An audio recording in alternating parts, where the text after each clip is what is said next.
All right, just in, we're going now to the MEA spokesperson, Gopal Bagley, speaking about the China-India Doklam standoff. That China is reducing its troops or has any plans to withdraw, and why is their rhetoric escalating if so? Yeah. On China? क्या ये वजह है कि बार-बार China धमकी दे रहा है और धमकियों पर धमकी दे रहा है। विदेश मंत्री के बयान के बाद भी आज सुबह भी एक धमकी आई है कि भारत अपनी सेना पीछे हटा ले। क्या इसे भारत कितनी गंभीरता से ले रहा है? Sir, the Deputy Assistant to the US President, Lisa Curtis, was in the city and she met Foreign Secretary and Mr. Doval. Was this issue discussed with the Americans?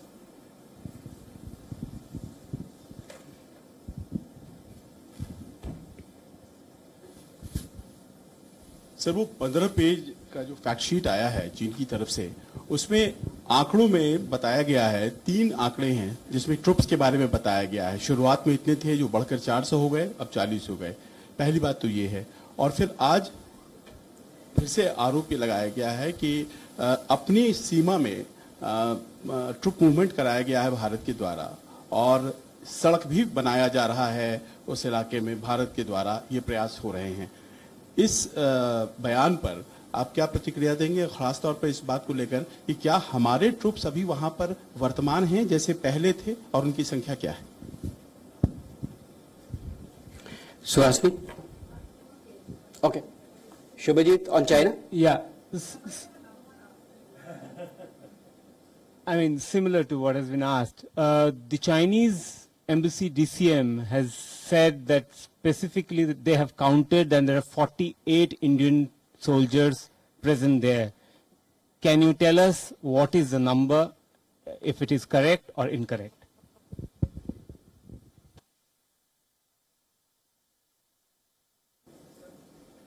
On China? Sure. Sir, Doklam पर America और रूस का क्या रुख है? ये सवाल बहुत आसान है। सबसे पहले मैं इसी का जवाब दे देता हूँ। आप अमेरिका और रूस से पूछ लें। तो for the benefit of our colleagues who do not understand Hindi, the question was, what is the position of the United States and Russia on the Doklam issue? My answer was, it's better perhaps to ask those countries. Let me start, Maha, with your question. You asked about the diplomacy and the channels being used and whether this is being used to reduce deployment and bring down deployment and de-escalate the situation. You very rightly referred to the External Affairs Minister's statement in Rajya Sabha yesterday. It was part of the debate on the foreign policy, foreign affairs and all those issues. It was a very long debate and the Minister's reply was very comprehensive. So frankly, I do not have much to add to it, except to point out that what she mentioned is that, we will continue to engage with the Chinese side through diplomatic channels to find a mutually acceptable solution on the basis of the Astana consensus between our leaders. We have, on earlier occasions, referred to these elements, that diplomatic channels remain available, they are available. We have referred to the approach of Government of India in this regard that is based on the Astana consensus. Both the elements, we have time and again referred to them. And as far as the questions regarding deployment are concerned, these are operational matters, whether on our side or on the other side, and I wouldn't like to specifically go into them in this forum. There was a question related to both deployment and road construction, and I would say that the government, of course, remains prepared. The country, it's government's responsibility to ensure the security of its citizens and territory, and we remain prepared. But External Affairs Minister also said yesterday that war is not an answer. And and as far as the construction of road is concerned, the development of our border areas, in fact, any part of India is a legitimate matter of interest for the government, as well as its responsibility. I would like to also mention, because there were some questions asked about the specific statements from China or Chinese officials. I would mention 2 things in this regard. First, that we have already issued a statement, I think, day before yesterday, about the document issued by the Chinese authorities what you described as the 15-page document. We had said that in that statement, we had said that our position has been mentioned in great detail in the statement of 30th June, and we also said that the peace and tranquility in the border areas we consider is a prerequisite for a smooth development of bilateral relations between India and China. So that was our response to what was put out, and that remains our response to any subsequent statements coming from China or Chinese officials as well. I may also mention the second thing which I was going to mention is that the External Affairs Minister in her statement also pointed out, and I'm sure all of you have also seen, that the Chinese Foreign Ministry also had expressed its commitment to maintaining peace and tranquility in India-China border areas. Now, I think I have covered almost all aspects except, sorry? My question on China's intimation to you regarding okay and well धमकी वाले सवाल का तो वो जवाब हो गया कि हमको जो कहना था वो हमने अपने परसों के स्टेटमेंट में कह दिया है, 30 जून के स्टेटमेंट में कह दिया है। विदेश मंत्री ने अपने बहुत विस्तृत जो उनका वक्तव्य था कल हुई बहस के दौरान उसमें कह दिया है। तो हमारी स्थिति में कोई उसमें परिवर्तन नहीं है। जो हमारी अप्रोच है, जो विदेश मंत्री ने कहा है, वो हमारी अप्रोच है, वो हमारी सोच को पूरी तरीके से रिफ्लेक्ट करता है। एक सेकंड, इसमें शायद एक सवाल और था about the 2 US officials meeting. they are ranking officials of the US administration. They had come to India, I think, in the context of the US-India forum, which is a track 1.5 event, which was held earlier this month. So they met their counterpart in our ministry, and they also had a meeting with the foreign secretary. So I think it will not be proper for me to characterize the discussions they had with the government officials. About the, yes.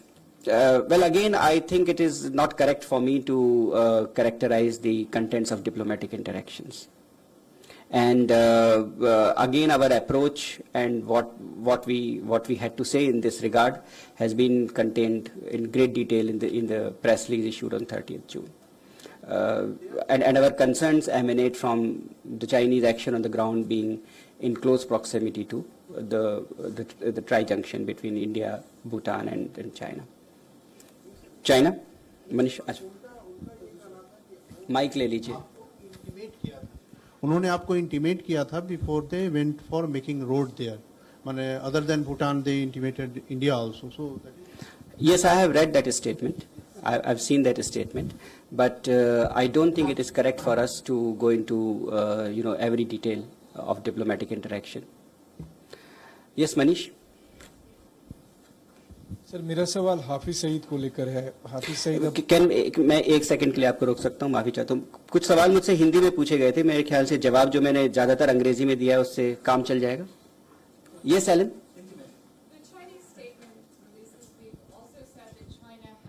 Specifically informed India that the road construction was to take place. Is that correct? Well, I answered, this question was asked in Hindi by a colleague over here, and my response to that is that it is perhaps not correct for me to go into details of diplomatic interactions.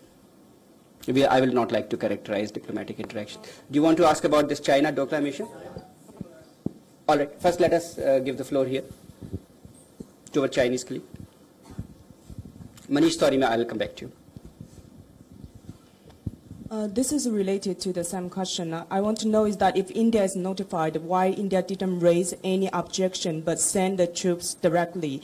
Does that mean military is before the diplomatic channel for India to solve these issues, while India is notified but didn't raise any objection?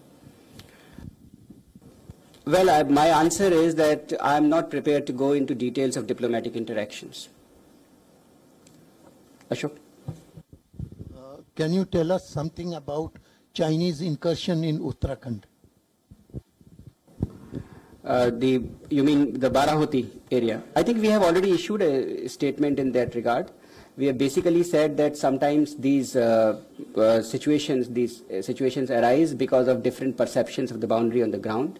and they are addressed. There are mechanisms to address them bilaterally, locally. These are local incidents, and they should not be given undue importance. I think we had said something to this effect. Let me again, mention here what is being stated about the Chinese notifying to us. I should clarify that I am not confirming, I am not denying. I'm merely saying that I am not prepared to go into that aspect in this forum. All right. Suhasini has been raising her hand, and she might get tired. Mr. Bagley, I know you said you don't want to characterize diplomatic interactions, but the diplomat based in Delhi from the Chinese embassy was very clear.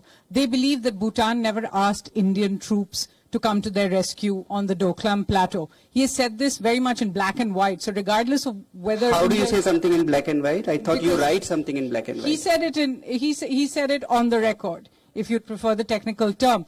The question is, the Bhutanese statement, which which presumably the Chinese deputy has seen as well, does not actually refer to India at all. Regardless, it doesn't say we asked India, it doesn't say we're in close contact with India.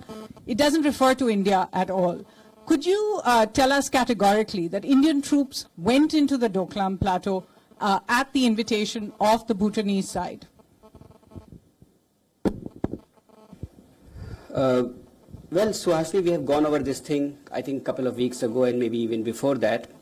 And what we have said very clearly, and I would like to draw your attention to the document that we released on 30th June, where we, and it was contained right up front there, we mentioned very clearly that in keeping with their tradition of maintaining close consultation on matters of mutual interest, Royal Government of Bhutan and the Government of India have been in continuous contact through the unfolding of these developments. We are referring to what happened on 16 June and thereafter.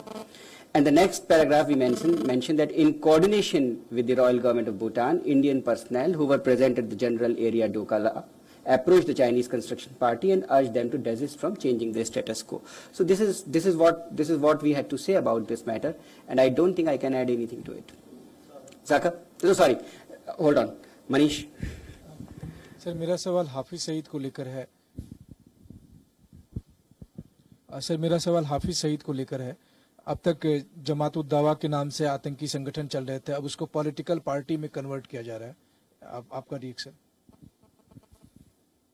The question here, for the benefit of those who wish to follow it, and it was asked in Hindi, the question is about Hafiz Saeed, the question is that he has been indulging in various terrorist activities through Jamaat-ud-Dawa, and now he is intending to convert it into a political party. So what is that a fair rendering of what you asked in English? All right.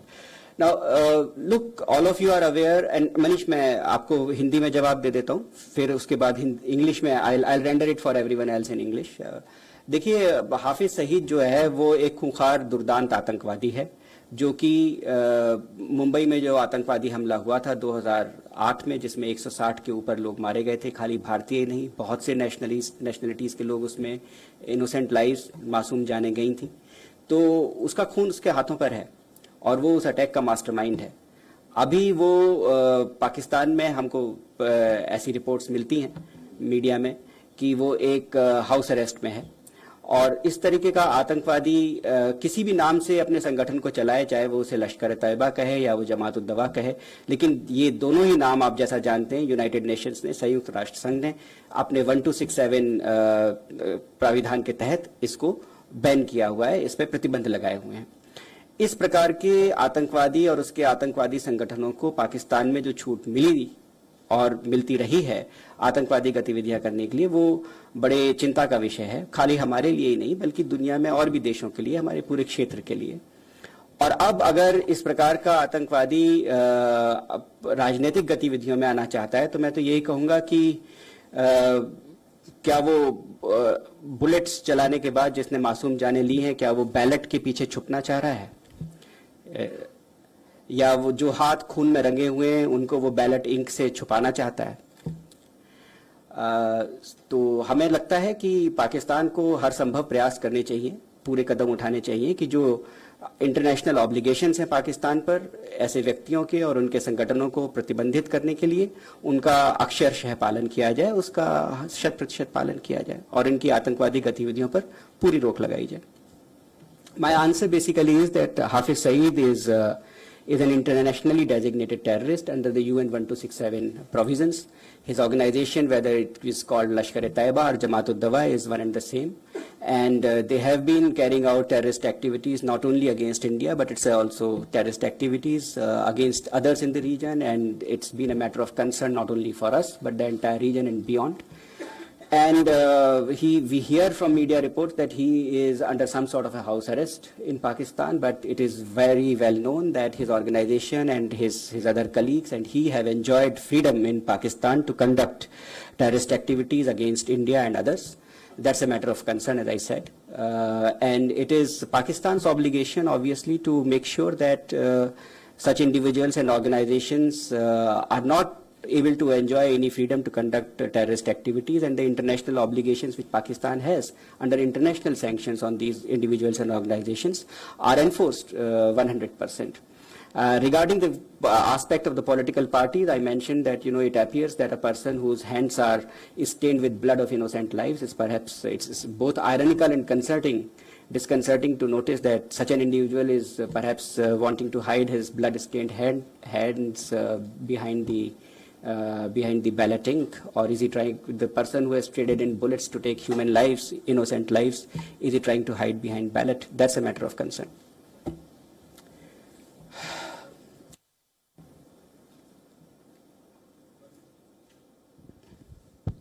We spoke to a JUD spokesperson who actually confirmed this. He said that discussions are actually on a senior representative of the JUD, in fact, met the deputy chairman of the Senate in this direction also just a few days ago. So my question is about how will India take this up? Is India diplomatically going to, mention this at the United Nations in some manner to the concerned committee or with United States? How are we going to diplomatically impress upon Pakistan to take action? Adit, the thing really is that we are concerned about these activities, as I have just said. Now, how and what type of consultations are taking place, it is not for me to comment, because A, I don't have their direct knowledge. I have only learnt about them as you have from media reports, but you also have spoken to somebody. I don't have the benefit of speaking to JUD spokesperson. I don't speak to such entities or individuals. Now, I would like to point out that there is a very strong international consensus against terrorism, and in particular against cross-border terrorism in our region. And you have seen the international solidarity against such terrorism in our region. So I think it is also incumbent on the international community to work on those concerned, all those concerned, so that such individuals are not able to metamorphosize in their own selves or their organizations. Because as we say, the old cliche which goes about terrorism is it's a hydra-headed monster. You cut one head, but whichever name you give it, whichever type of activity you want to hide behind, it ultimately remains directed at innocent lives, at perpetuating and propagating, supporting terrorism. So it is also incumbent upon international community, and we'll continue to work with all those, as I said in the beginning in answer to Vinita's question, we'll continue to work with all those countries who share our concern in fighting all forms of terrorism. Zaka?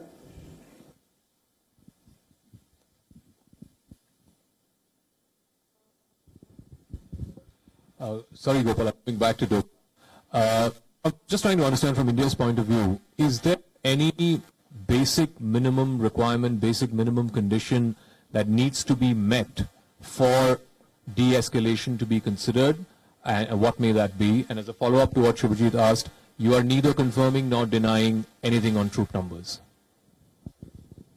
I'm not at all commenting on the troop numbers, because those are operational matters, and we don't comment on operational matters of such type. As far as your other question is concerned, I would only say that our objective is peace and tranquility. How it is achieved, it will obviously be achieved through diplomatic channels, which remain operational and available to both sides. Venkat. Gopal, the Pope had expressed a desire in October last year that he was hoping to visit India and Bangladesh. There have been reports from the Vatican and Rome to the effect that there has not been any positive response from India to encourage him to come to this country. So instead of going to India, he now wants to go to Burma, Myanmar and Bangladesh. I want to know what exactly is the situation, because there have been 3 visits by popes and 3 prime ministerial visits to the Vatican. What exactly is the story? Thanks. Thank you, Venkat, for this question. In fact, I would add to what you recounted in terms of the number of papal visits and also the prime ministerial visits to Vatican. I would also remind you that the External Affairs Minister visited with a multi-party delegation at the beatification of Mother Teresa, who is now Saint Teresa. He is obviously the heritage of the entire humanity, but we in India are especially proud proud and honored that we had such a saint amongst us. And she has inspired generations of work, of serving, and that, to the people who have studied Gandhi, who have lived on the Gandhian ideals, it's basically serving the poor, serving the destitute, serving the downtrodden, the most downtrodden. So those interactions have taken place in the past. That's in terms of our own plurality. All right, that was Gopal Bagley speaking in New Delhi on the Doklam dispute, also touching in on Hafiz Syed. A lot happening there in New Delhi after Sushma Swaraj spoke earlier this week on the standoff with China. All right, again, a quick recap of what is happening right now. The MEA speaking, Gopal Bagley, on the Indo-China standoff, also touching base on what is going on with Hafiz Syed. There are also questions there from the media about the Pope's visit, so quite an array of questions coming in on the Ministry of External Affairs on what India needs to do on the diplomatic front.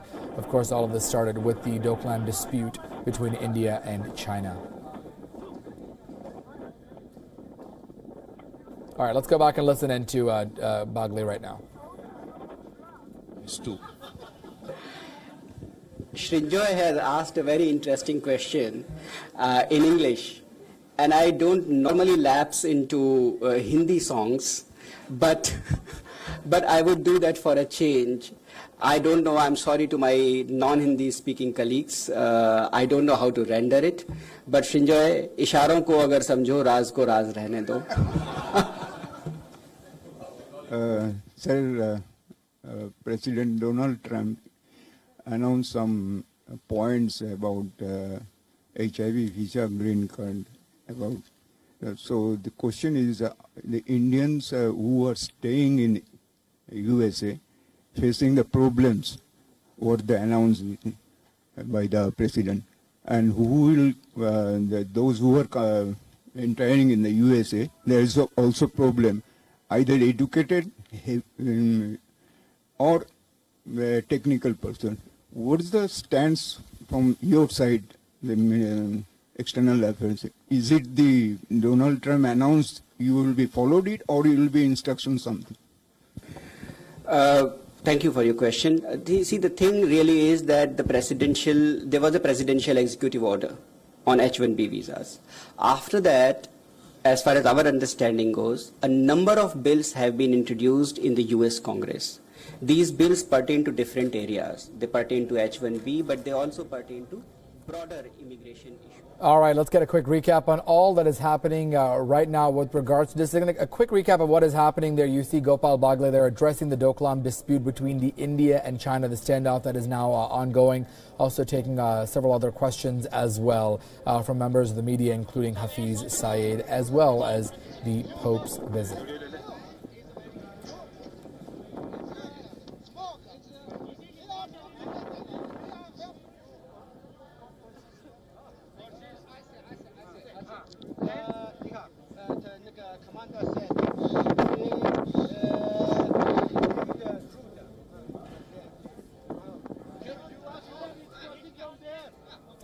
All right, let's get perspective on this story. Let's now go to WION's correspondent, Ramesh Ramachandran, standing by in the newsroom with the very latest on this. Ramesh, this certainly is an important development with what Gopal Bagley is talking about as it relates to the India-China standoff. What are you picking up from your sources? Well, on the face of it, Archie, there's no change in India's position. India continues to maintain that diplomatic channels are available for both sides to resolve the standoff on the Doklam plateau. And the spokesperson went on to invoke and remind the media about what the Foreign Minister Sushma Swaraj said yesterday in Parliament, that war is not a solution and that both sides should remain engaged in the days and weeks ahead to resolve the standoff. So that's where things stand at the moment. There's no change on the ground either, with the spokesperson maintaining that the troop production, the so-called troop production, is a matter of operational detail, and he wouldn't want to comment on any of those reports. Ramesh, let's also talk about, the expected moves. This comes just a day after Sushma Swaraj spoke about this. How important is this sort of this situation unfolding sort of on the international front, the tensions escalating between India and China, who've really not been known to really have that sort of a strong bond, perhaps, as India has with other countries? Indeed, if we parse the statement and the remarks made by Sushma Swaraj yesterday in India's parliament, she was on record as telling the lawmakers that war is not a solution and that both sides need to remain engaged and hold talks, continue to explore diplomatic channels in going forward. So that is what India says it is trying to do, both in Beijing through its embassy and also here in New Delhi. But that said, the heightened rhetoric, Archie, on the part of China has not abated just yet. We see strident remarks being made both by the official Chinese media and the Chinese diplomats posted here in New Delhi, including the ambassador and his deputy here in New Delhi. So clearly things are ratcheting up, at least on the Chinese side, rhetorically speaking, with no signs of Chinese wanting to relent just yet. And they continue to maintain and insist that India should unilaterally withdraw first before any talks can happen. Ramesh, I also want to bring up a point with regards to this. Earlier on, there was a lot of back and forth that China sort of came back on India, referring to 1967, and then India went back saying there's not the same India. So there really has been a lot of tension between both countries, both South Asian neighbors. Sushma Swaraj reiterating the fact that, India has had peace with many of its neighbors, perhaps not with Pakistan. I mean, how important is this diplomatically for India with its South Asian neighbors, and also putting it on the global level? How is this standoff going to be viewed by world leaders, perhaps, on how this is sort of resolved? Indeed, that's an interesting question you should ask, Archit, because India happens to be in a minority or handful of countries which have actually stood up to the Chinese bullying, as it were, on the maritime boundary or on the territorial overland border issues. So clearly, countries around the world, including in East Asia and Southeast Asia, must be or would be watching very closely how India is dealing with the Chinese threats at its border, and might be drawing their own lessons from the Indian experience. But that said, we've seen China show absolute contempt for international law, which it keeps quoting every now and then. The word or the phrase international law, especially in the Indian context, in view of the standoff on the Doklam plateau. China itself has shown contempt for international law when it came to the South China Sea Arbitral Council decision at The Hague. So clearly, it is also talking in contradictory terms, expecting India to respect the so-called international law, while itself, going reneging on its promise just because it doesn't, accept the verdict of the Hague court. So clearly, China is also speaking with a forked tongue, and it remains to be seen how China negotiates its way around in the weeks ahead. Remember, both the heads of state and government are expected to meet next month on the margins of the BRICS summit. So between now and September first week, one can expect more behind-the-scenes talks, if you will, Archit, to come to some sort of an understanding on how to resolve, if not actually resolve it by then. All right, Ramesh, getting us the very latest on the India-China discussion, the standoff at Doklam. Ramesh, thank you for those updates.